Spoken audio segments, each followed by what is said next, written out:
बड़ी खबर, हरियाणा में राज्यसभा चुनाव की तैयारियां जोरों पर हैं। 31 मई को नामांकन दाखिल करेंगे कृष्णलाल पंवार।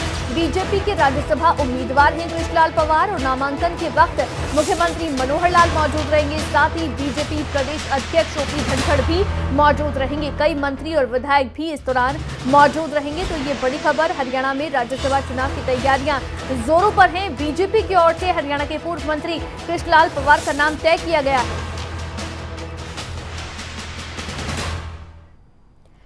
बड़ी खबर, 31 मई को अजय माकन भरेंगे नामांकन। कांग्रेस के राज्यसभा उम्मीदवार हैं अजय माकन और हरियाणा कांग्रेस प्रभारी विवेक बंसल भी इस दौरान मौजूद रहेंगे। साथ ही नेता प्रतिपक्ष भूपेंद्र हुड्डा और हरियाणा कांग्रेस के अध्यक्ष उदय भान भी इस दौरान मौजूद रहेंगे। इसके अलावा कई विधायक और वरिष्ठ नेता भी साथ में मौजूद रहेंगे। तो कल यानी कि 31 मई को नामांकन भरा जाएगा अजय माकन की ओर से।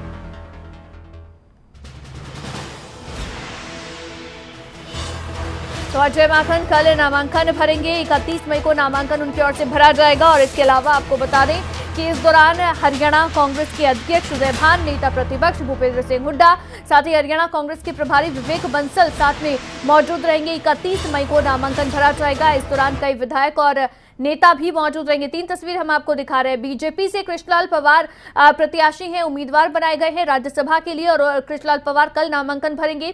इसके अलावा प्रत्याशियों के नाम का ऐलान किया गया है। बीजेपी और कांग्रेस दोनों की ओर से प्रत्याशियों के नाम की घोषणा की गई है। वहीं अजय माकन कांग्रेस की ओर से हरियाणा से राज्यसभा भेजे जा रहे हैं, उनका नाम फाइनल किया गया और अब अजय माकन की ओर से भी कल नामांकन भरा जाएगा। और इसी पर ज्यादा जानकारी के साथ अनिल मोर हमारे संवाददाता हमारे साथ लाइव जुड़ गए हैं। अनिल, कल नामांकन भरा जाएगा बीजेपी कांग्रेस दोनों ही पार्टियों के उम्मीदवारों की ओर से, लेकिन आज एक बैठक बुलाई गई है भूपेंद्र हुड्डा की ओर से। उस बैठक में क्या रहेगा?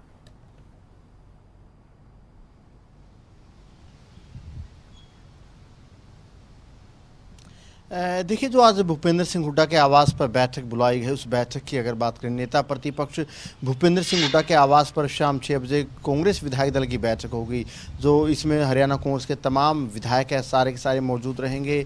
हरियाणा कांग्रेस के जो प्रदेश अध्यक्ष उदय भान वो मौजूद रहेंगे। हुड्डा साहब की अध्यक्षता में बैठक होनी है।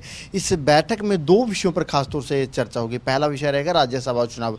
फिलहाल तक अगर बात करें, फिलहाल तक क्योंकि बीजेपी की तरफ से भी अपने उम्मीदवार की घोषणा कर दी गई है और कांग्रेस ने भी अपने उम्मीदवार घोषणा कर दी गई है और यही इस बात बैठक में चर्चा की जाएगी, क्योंकि जो राज्यसभा चुनाव नॉमिनेशन की आखिरी तारीख है वो कल है। अगर 2 ही नॉमिनेशन आते हैं तो फिर हरियाणा में राज्यसभा चुनाव नहीं होंगे, दोनों को ही चुन लिया जाएगा। फिर ये इस बैठक में चर्चा होगी। अगर तीसरा कोई उम्मीदवार बैठक में आता है, अगर चुनाव की नौबत आती है और इस बैठक में फिर यही विधायकों को बताया जाएगा कि अगर तीसरा उम्मीदवार राज्यसभा चुनाव में आता है तो अगर चुनाव की नौबत आती है तो जो कांग्रेस विधायक है उनको किस तरीके से वोटिंग करनी है ये समझाया जाएगा। जो दूसरा विषय है वो नगर निकाय चुनाव से जुड़ा रहने वाला है। जो नगर निकाय चुनाव है, क्योंकि बीजेपी सिंबल पर लड़ने जा रही है, वहीं जेजेपी की तरफ से भी संकेत लगभग यही दिए गए हैं। दोनों अलग अलग चुनाव लड़ रहे हैं तो कांग्रेस भी इस तरीके का फैसला कर सकती है। बैठक दिल्ली में एक बैठक हो चुकी है, आज भी कहीं ना कहीं विधायकों की राय ली जा सकती है। तो नगर निकाय चुनाव और राज्यसभा को लेकर चर्चा होगी। और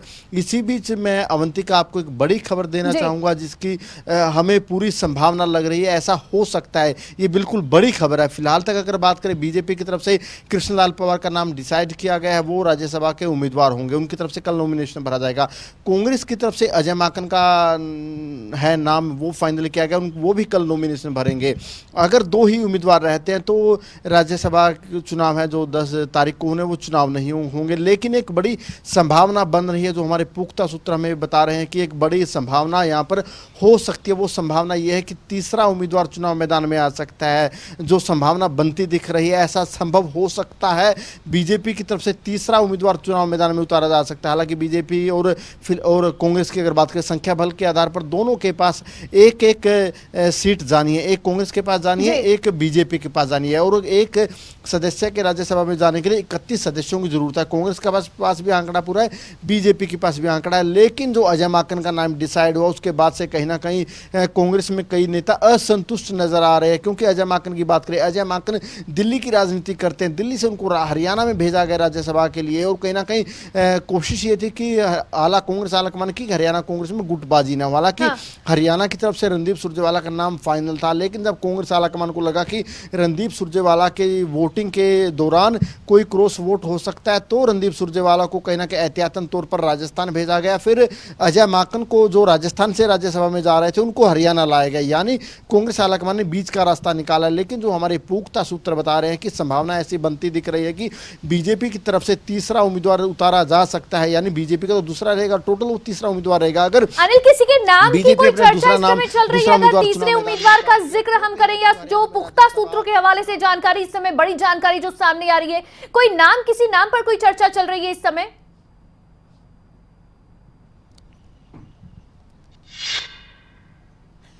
देखिए, फिलहाल इस बात को लेकर मंथन चल रहा है कि क्या बीजेपी की तरफ से अपना दूसरा उम्मीदवार चुनाव मैदान में उतारा जाए या कोई किसी निर्दलीय को चुनाव मैदान में उतारा जाए, क्योंकि संख्या बल के आधार पर बीजेपी के पास तो पूरी संख्या है, कांग्रेस के पास पूरे 31 विधायक है, लेकिन कुलदीप बिश्नोई इन दिनों काफी नाराज चल रहे हैं। तो कहीं ना कहीं बीजेपी के जो रणनीतिकार है उनको लग रहा है कि अगर कुलदीप बिश्नोई कांग्रेस से नाराज है तो शायद वो अजय माकन को वोट न दे। अगर कांग्रेस का एक वोट कम होता है तो वहीं से जो कांग्रेस का गेम है वहीं से बिगड़ना शुरू हो जाएगा। इसके अलावा ऐसी ही चर्चाएं आ रही कि कांग्रेस के 1 से 2 विधायक और जो असंतुष्ट, हालांकि वो कौन कौन विधायक है उनका नाम अभी उजागर नहीं हो रहा, लेकिन कांग्रेस के 1 से 2 विधायक और असंतुष्ट नजर आ रहे हैं। अगर वो कांग्रेस में 2 से 3 विधायक असंतुष्ट हो जाते हैं तो कहीं ना कहीं कांग्रेस का गेम बिगड़ सकता है। अनिल, अगर ऐसी चर्चाएं इस समय चल रही हैं, अगर ये चर्चाएं जारी हैं इस समय, सूत्रों के हवाले से जो जानकारी इस समय आप भी हमें दे रहे हैं, तो यानी कि आज की जो बैठक कांग्रेस की ओर से बुलाई गई है, ये इसलिए भी महत्वपूर्ण हो जाती है कि विधायकों के टूटने का डर ज्यादा कांग्रेस को इस समय हो जाता है। फिर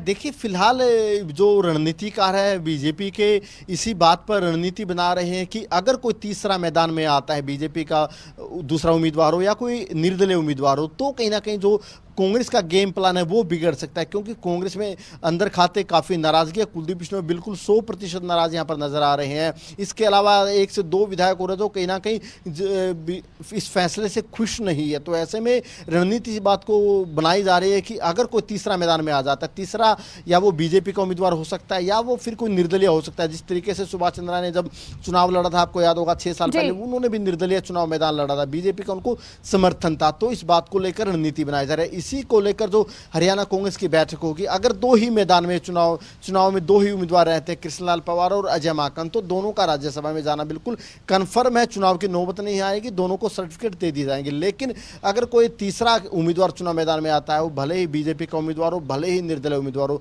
तब कहीं ना कहीं जो गेम प्लान है वो बिगड़ सकता है। फिर दोनों ही पार्टियों को नए सिरे से रणनीति बनानी पड़ेगी। कांग्रेस को नए सिरे से रणनीति बनानी पड़ेगी। कांग्रेस को अपने 31 विधायक तो अपने पास रखने पड़ेंगे, लेकिन 1-2 निर्दलियों से भी बात करके कांग्रेस को वहां पर चलना पड़ेगा। अगर कांग्रेस के विधायक वहां पर धोखा दे जाता है 1-2 विधायक, तो निर्दलियों का सहारा कांग्रेस लेने की कोशिश करेगी। उसमें सबसे नामों पर बलराज कुंडू का हो सकता है, क्योंकि बलराज कुंडू इन दिनों सरकार के साथ नहीं है। वहीं जो बीजेपी के रणनीतिकार है, इस बात पर रणनीति बना रहे हैं कि अगर कोई तीसरा मैदान में आ जाता है, वो तीसरा उम्मीदवार निर्दलीय भी हो सकता है, बीजेपी की तरफ से भी उतारा जा सकता है। ये अभी डिसाइड नहीं किया गया। इसको लेकर अंदर खाते कहीं ना कहीं चर्चा हो सकती है, रणनीति बनाई जा सकती है, क्योंकि सबसे पहले इसी बात को लेकर कंफर्म किया जा रहा है कि कांग्रेस में कितने बागी हो सकते हैं। कुलदीप बिश्नोई का नाम सबसे ऊपर माना जा रहा है कि कुलदीप बिश्नोई शायद राज्यसभा चुनाव में हिस्सा ही न ले। अगर कुलदीप बिश्नोई राज्यसभा चुनाव में नहीं जाते तो कांग्रेस का 1 वोट कम हो जाएगा, 30 वोट कांग्रेस के पास बच जाएंगे। तो कहना कि वहां से कांग्रेस का गेम बिल्कुल, एक तो बागियों का डर यानी कह सकते हैं, और दूसरा क्रॉस वोटिंग का डर है जो इस समय कांग्रेस को सता रहा है, और इसीलिए महत्वपूर्ण बैठक हो जाती है जिसमें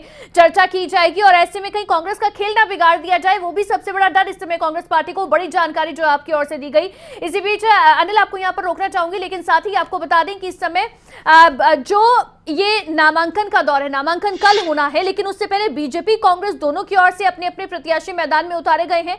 और ऐसे में जो बड़ी चर्चाएं चल रही हैं, चर्चा ये है, पुख्ता सूत्रों के हवाले से जो जानकारी हमारे संवाददाता अनिल मोर की ओर से दी गई है कि कोई तीसरा उम्मीदवार भी मैदान में आ सकता है।